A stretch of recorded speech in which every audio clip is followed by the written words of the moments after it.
আসসালামু আলাইকুম ইন্নাল হামদুলিল্লাহ আসসালাতু ওয়াসসালামু আলা রাসূলিল্লাহ আম্মা বাদ। আজকে যে বিষয়টি নিয়ে আলোচনা করতে যাচ্ছি সেই বিষয়টি হচ্ছে রমজানে প্রচলিত কিছু বিদাত।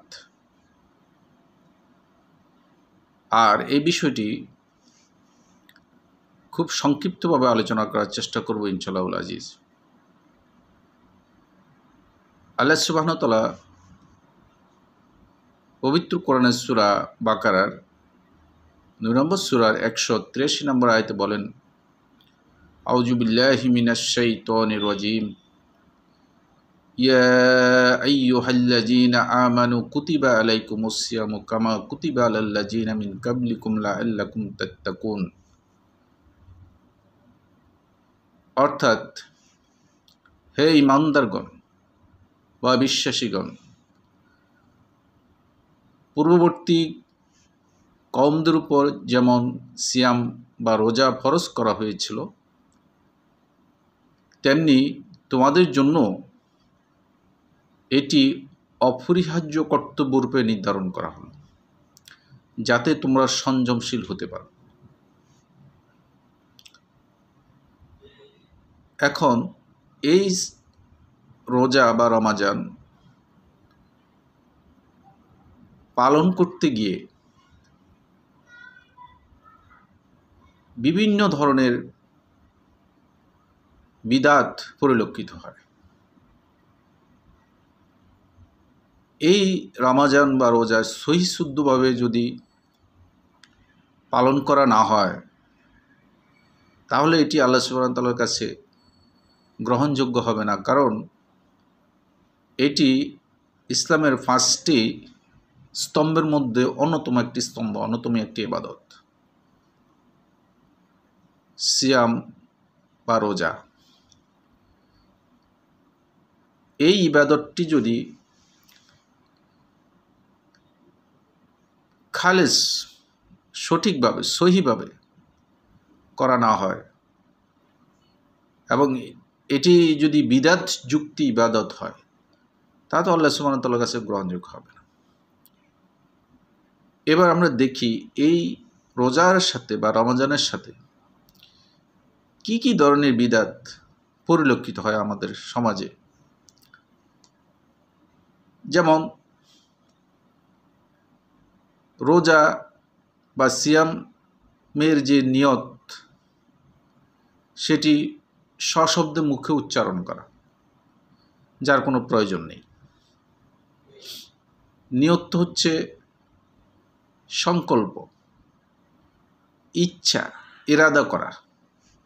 এটা মুখে বলার বা সশব্দ উচ্চারণ করার বিষয় না।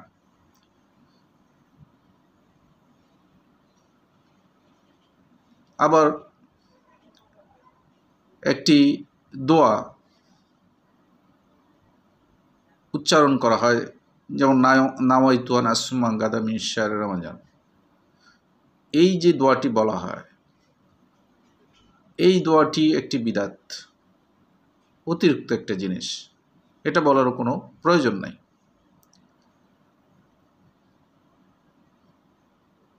রমজান মাসে রাত্রিতে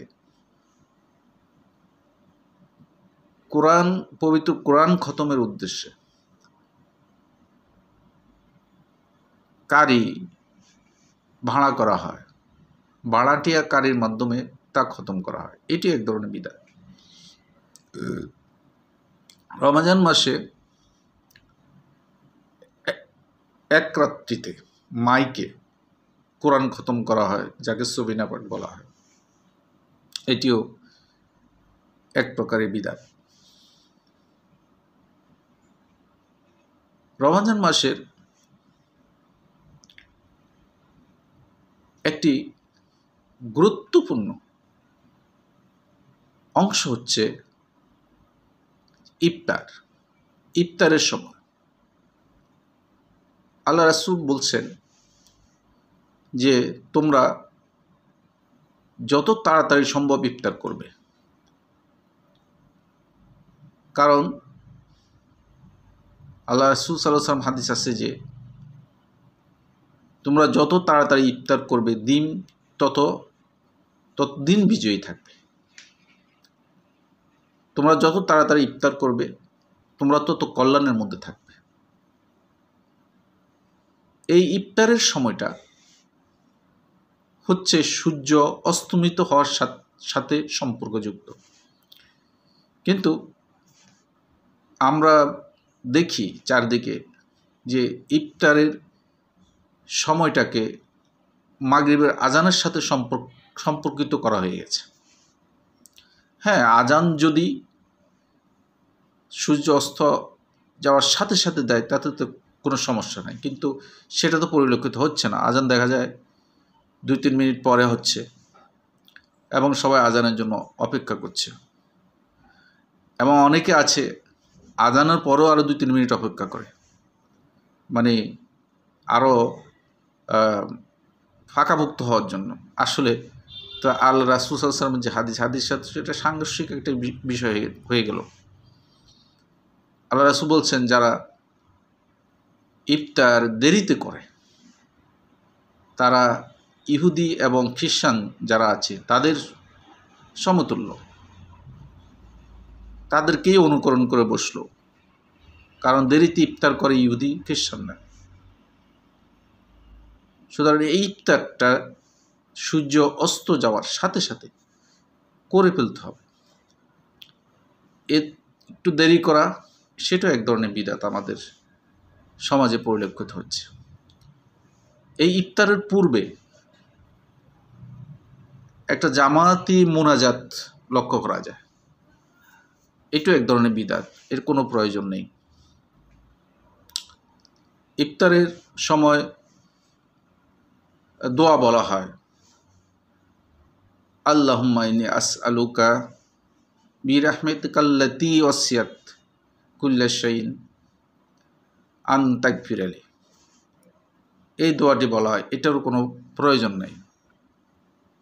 আবার ইফতারের সময় আল্লাহুম্মা লাকা সুমতু ওয়া বিকা রাহমাতিকা ওয়া আলাইকা তাওয়াক্কালতু ওয়া আলা রিজকিকা আফতারতু বিরাহমাতিকা আরহামার রহিম। এই দোয়াটিও বলা হয়, এটির কোনো প্রয়োজন নাই। এটি অতিরিক্ত, এগুলা কোনো কিছু অতিরিক্ত যোগ করে ফেলাটি তো হচ্ছে বিদআত, এগুলোর কোনো প্রয়োজন নেই। অথচ এগুলো বলেই এই একটি মহামূল্যবান ইবাদতকে বিদআত যুক্ত করে ফেলা হলো, বিদআতপূর্ণ করা হলো। এই ধরনের বিদআতও আমাদের সমাজে পরিলক্ষিত হচ্ছে। আবার যেমন রমজান মাসে খতমে তারাবি পড়া হয়, অর্থাৎ কোরআন খতমের তারাবি হয়। কোরআন খতমের তারাবি রাসূল সাল্লাল্লাহু আলাইহি ওয়াসাল্লাম করেন নাই এবং সাহাবীরাও করেন নাই, এই ধরনের কোনো প্রমাণ নাই। এটিও একটা ধরনের বাড়াবাড়ি। এই বাড়াবাড়িটা তো হচ্ছে, আবার খতম তারাবি শেষ হয়ে গেলে অনেকে আর পরে তারাবি পড়েন না, তারা তো খতম করে ফেলেছেন, এটাও এক ধরনের বিদআত। আবার 27 মানে কদরের রাত্রি যে রমজান মাসে পাওয়া যায়, 27 তারিখ রাত্রিটাকে একেবারে নির্ধারিত করা হয়ে গেল। অন্যান্য রাত্রিতে আর কদরের তালাশ হচ্ছে না।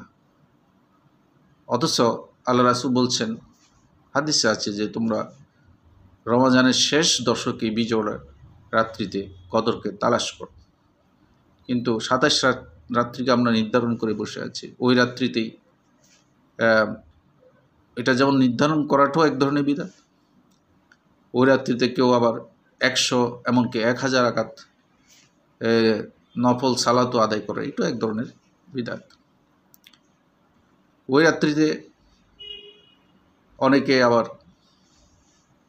বিভিন্ন ধরনের দ্রব্য সামগ্রী, মিষ্টি, হালুয়া, রুটি এগুলা তৈরি করে বিতরণ করে, এটাও এক ধরনের বিদআত। রমজান মাসে এই শেষ জুমা,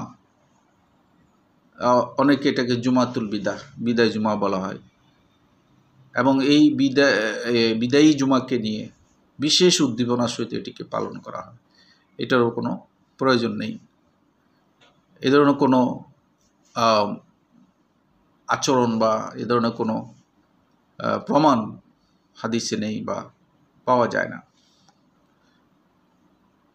আবার অনেকে এই সমস্ত বিদাত বা বাড়াবাড়ি রমজানকে নিয়ে যে করা হয়, সেই করার কারণে এই মহামূল্যবান ইবাদত আল্লাহর কাছে গ্রহণযোগ্য নাও হতে পারে। মহামূল্যবান এই জন্য যে রোজাদার বা সায়েম ব্যক্তির ক্ষেত্রে দুটি আনন্দের বিষয়। একটি হলো রোজাদার যখন ইফতার করে তখন সে অত্যন্ত খুশি থাকে ইফতারের সময়টা। আরেকটা আনন্দের সংবাদ হলো আল্লাহ সুবহানাহু ওয়া তাআলা বলছেন যে রোজাদারের পুরস্কার আল্লাহ সুবহানাহু ওয়া তাআলা নিজ হাতে দিবেন। এই যে নিজ হাতে দিবেন, আর অন্য কোনো ইবাদতের ক্ষেত্রে এই কথাটা বলা হয়নি, শুধুমাত্র রোজার ক্ষেত্রে সাওমের ক্ষেত্রে আল্লাহ সুবহানাহু ওয়া তাআলা বলছেন। তো বোঝা যায় এটি কত বড় মহামূল্যবান ইবাদত। কিন্তু এই ইবাদতকে এই বাড়াবাড়ি করে রাসূল সাল্লাল্লাহু আলাইহি সাল্লামের নির্দেশের বাইরে কিছু জিনিস যুক্ত করে যদি করা হয়, তাহলে সেটি বাতিল হয়ে যায়। অবশ্যই বাতিল হয়ে যাবে। যেমন আল্লাহ রাসূল বলছেন, ইন্না আসদাকাল হাদিসি কিতাবুল্লাহ ওয়া আহসানাল হাদি মুহাম্মাদিন শাররুল উমুর মুহদাসাতুহা ওয়া কুল্লু মুহদাসাতিন বিদআহ ওয়া কুল্লু বিদআতিন দালালাহ ওয়া কুল্লু দালালাতিন ফিন্নার। সবচেয়ে সর্বোত্তম বাণী হচ্ছেন আল্লাহ সুবহানাহু ওয়া তাআলার বাণী, সর্বোৎকৃষ্ট আদর্শ হচ্ছে রাসূল সাল্লাল্লাহু আলাইহি ওয়াসাল্লামের আদর্শ। দিনের মধ্যে যে কোনো নতুন কিছু যদি আবিষ্কৃত হয় বা উদ্ভাবন হয়, সেটি হচ্ছে বিদআত। আর সেই বিদআত হচ্ছে ভ্রষ্টতা আর গুমরাহি, আর সেই গুমরাহি শেষ ঠিকানা হচ্ছে জাহান্নাম। আল্লাহ রাসূল আরো বলছেন, মান আহদিসা ফিদ্দিন হাজামা লাইসা মিনহু ফাহুয়া রাদ্দুন। দিনে কেউ যদি নতুন কিছু আবিষ্কার করে বা প্রবেশ করায় যেটা আমার থেকে নয়, আল্লাহ রাসূল থেকে নয়, সেটি বাতিলযোগ্য, সেটি বাতিল। আল্লাহ রাসূল আরো বলছেন, মান আমিলা আমালান লাইসা আলাইহি আমরুনা ফাহুয়া রাদ্দুন। যে আমার নির্দেশের বাইরে পরিপন্থী কোনো আমল করে, সেটি হচ্ছে বাতিলযোগ্য, সেটি বাতিল। সুতরাং এই মহামূল্যবান ইবাদত আমাদেরকে এই যে বিদআতগুলো আছে, আরও অনেক আছে, আমি তো সংক্ষিপ্ত কয়েকটি বলেছি, এই বিদআতগুলোকে পরিত্যাগ করে মানে সহিভাবে যেন আমরা সিয়াম পালন করতে পারি, এবং সেটি যেন সেভাবে পালন করতে পারলেই সেটি আল্লাহ রাসূলের নির্দেশ মতো হবে এবং সেটি আল্লাহ সুবহানাহু ওয়া তাআলার কাছে গ্রহণযোগ্য হবে। আল্লাহ সুবহানাহু ওয়া তাআলা আমাদেরকে শুদ্ধভাবে এই সিয়াম পালন করার তৌফিক দান করুক। আমিন সুম্মা আমিন।